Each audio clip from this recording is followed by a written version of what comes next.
You've probably heard of the Salem Witch Trials, right? It's one of the most haunting and honestly infamous chapters in American history. It's this chilling reminder of how quickly fear can just gut a community from the inside out. But here's the thing. What happened in that small Puritan town back in 1692, it wasn't really just about witches. It was about a society that was on the absolute brink and a catastrophic failure of everything they believed in. Just look at that number, 19. That's how many men and women were officially executed for the crime of witchcraft in a single terrifying year. And get this, that number, as shocking as it is, doesn't even tell the whole story. That doesn't count the people who died in the squalor of the prisons or the one man who was brutally tortured to death. So that's the big question, isn't it? How does this even happen? How does a community that's supposedly built on faith and order spiral into this kind of paranoia and bloodshed so completely and so fast? Well, the answer is a perfect storm of factors that were brewing long before anyone ever cried witch. So before we even get into the why, let's just wrap our heads around the scale of this thing. This wasn't just a few isolated cases. We're talking about over 200 people being accused in a matter of months. It was like this virus of paranoia that just ripped through the town, tearing families and friends apart. Okay, so to really get how this all went down, you have to picture the place. Salem Village in the late 1600s. It was a tinderbox. Seriously, just waiting for a spark. The people there were living under immense, constant pressure from all sides. So you've got this really intense cocktail of pressures all mixing together. First off, these were Puritans. They had this unshakable, deeply held belief that the devil was a real, physical force who was actively trying to destroy them every single day. Then you add in the brutal realities of life back then. Harsh winters, deadly diseases, the constant threat of attack. And on top of all of that, you have bitter fights within the community itself, squabbles over land and who should be the minister. It was a town just simmering with anxiety, looking for someone or something to blame. So you've got this powder keg of a community, right? Tense, anxious, suspicious. And then, in the dead of winter, January 1692, bam!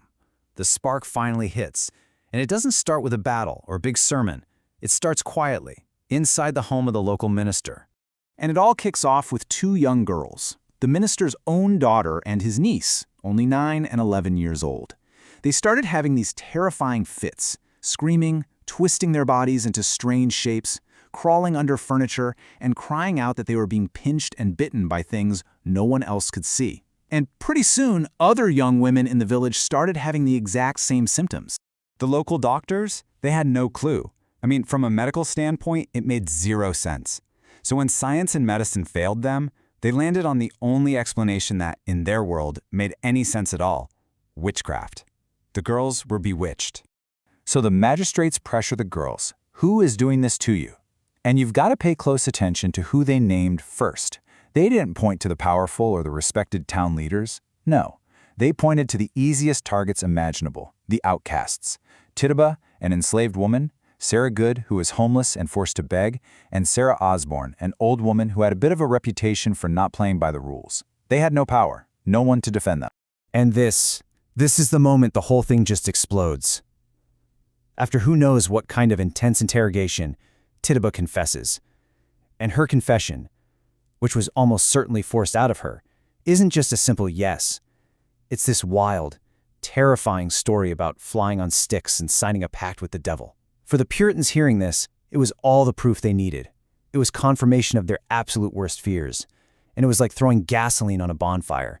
The accusations started to spread like wildfire. So now this panic gets supercharged by the one thing that was supposed to stop it, the legal system. Instead of being a shield for the innocent, the special court they set up became the actual engine of the whole inferno, because they decided to allow a horrifying kind of evidence. And the whole twisted logic of the trials rested on this one frankly insane idea called spectral evidence. Basically, it meant that if I claimed your ghost or your spirit flew into my room and hurt me, even while you were physically miles away, that could be used in court as actual hard evidence that you were a witch. I mean, think about it. How on earth do you prove your ghost didn't do something? You can't. It's an accusation that is literally impossible to defend yourself against. Your reputation, your good deeds, a solid alibi, none of it mattered.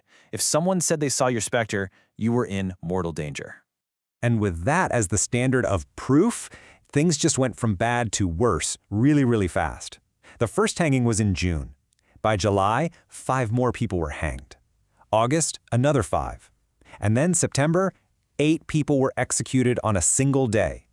It was just a state-sanctioned frenzy of killing. But you know, even in the middle of all this insanity, you see these incredible moments of human defiance. And there is no better example than the story of Giles Corey. He was an 81-year-old farmer who knew the court was a sham. He knew any plea, guilty or not, would lead to his death, and the government seizing his farm, leaving his family with nothing. So, he refused to play their game. The court's response was just horrific.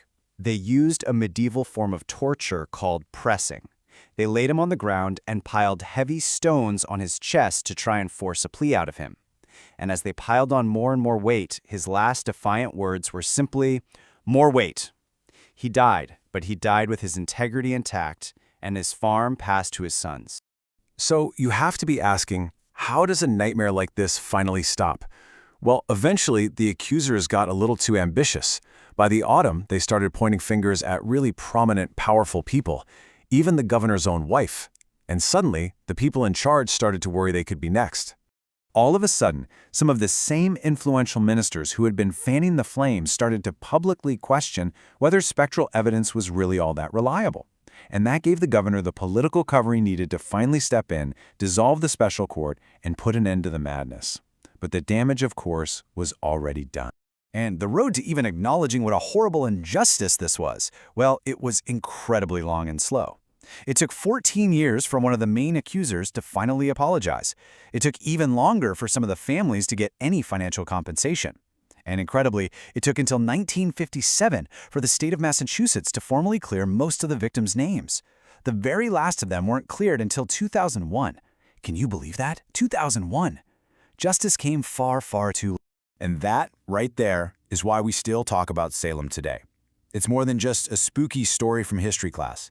It's a timeless, powerful warning about the real dangers of mass hysteria, of what happens when we abandon due process, and when a society lets fear and suspicion get treated as fact. And it leaves us with a really uncomfortable question to think about. When we look around today, who have we decided are the witches?